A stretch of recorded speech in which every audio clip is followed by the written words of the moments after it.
Hello bachcho, let's see this question and the question says which of the following structures are the actual gas exchange surface in the mammalian respiratory system? Option A bronchus, option 2 alveolus, option C bronchiole, option D trachea. हमारा question यहाँ पर ये पूछ रहा है कि इनमें से कौन सा स्ट्रक्चर होता है हमारे रेस्पिरेटरी सिस्टम का जो कि एक्चुअल स्ट्रक्चर होता है जहां पर गैसियस एक्सचेंज होता है।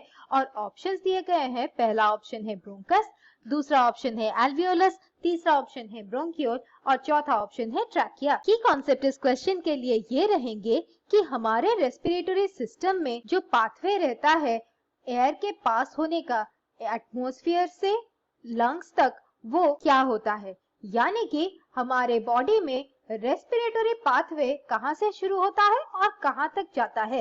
रेस्पिरेटरी पाथवे हमें जानने के लिए रेस्पिरेटरी पाथवे का बेसिक फ्लो जानना है।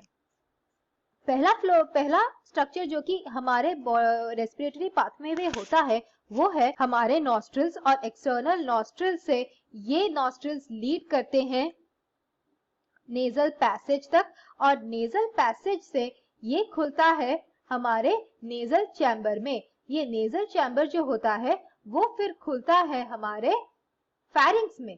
फैरिंग्स ऐसा एक स्ट्रक्चर होता है जो कि कॉमन पाथवे होता है फूड के लिए भी और एयर के लिए भी। और फैरिंग्स फिर खुलता है लैरिंग्स में और लैरिंग्स होता है हमारे बॉडी का साउंड बॉक्स, इसमें वोकल कॉर्ड्स होते हैं। और फिर लैरिंग्स खुलता है ट्रैकिया में। ट्रैकिया एक ऐसा स्ट्रक्चर है जो कि सपोर्टेड रहता है इनकम्प्लीट कार्टिलेजिनस रिंग से। और ट्रैकिया फिर डिवाइड करता है फिफ्थ थोरैसिक वर्टिब्रे के लेवल में, वो भी प्राइमरी ब्रोंकाई में। और ये प्राइमरी ब्रोंकाई लेफ्ट और राइट होता है और ये ब्रोंकाई फिर आगे जाकर बनाते हैं सेकेंडरी और टर्शियरी ब्रोंकाई। ये सेकेंडरी ब्रोंकाई फिर डिवाइड करता है और बनाता है टर्शियरी ब्रोंकाई और टर्शियरी ब्रोंकाई फिर डिवाइड करते हैं और बनाते हैं ब्रोंकियोल्स और ये ब्रोंकियोल्स फर्दर डिवाइड करते हैं और बनाते हैं टर्मिनल ब्रोंकियोल्स। ये टर्मिनल ब्रोंकियोल्स के बाद जो स्ट्रक्चर रहता है वो बैग लाइक रहता है, यानी एक इलास्टिक बैग के जैसा रहता है और उसे कहते हैं एल्वियोली। और ये हमारे रेस्पिरेटरी पैसेज का एंड स्ट्रक्चर होता है एल्वियोली।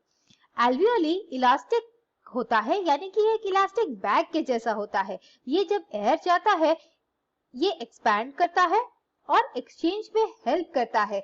ये एक्सचेंज में इसीलिए हेल्प करता है क्योंकि यहाँ पर जो सरफेस एरिया होता है वो बहुत ही बड़ा होता है, यानी कि यहाँ पर इंक्रीज्ड सरफेस एरिया रहता है। हमारे बॉडी में जितने एल्वियोली है अगर हम उनके सरफेस एरिया को कंसिडर करें तो ये बहुत ही बड़ा होता है, यानी कि ये फुटबॉल के फील्ड के जैसा एरिया पोजेस करता है। और जितना ज्यादा सरफेस एरिया होता है उतना ही गैसियस एक्सचेंज के लिए हेल्पफुल रहता है।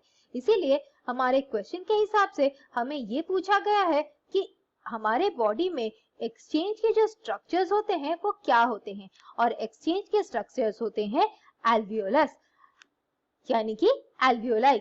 I hope you understood the solution. Thank you and all the best.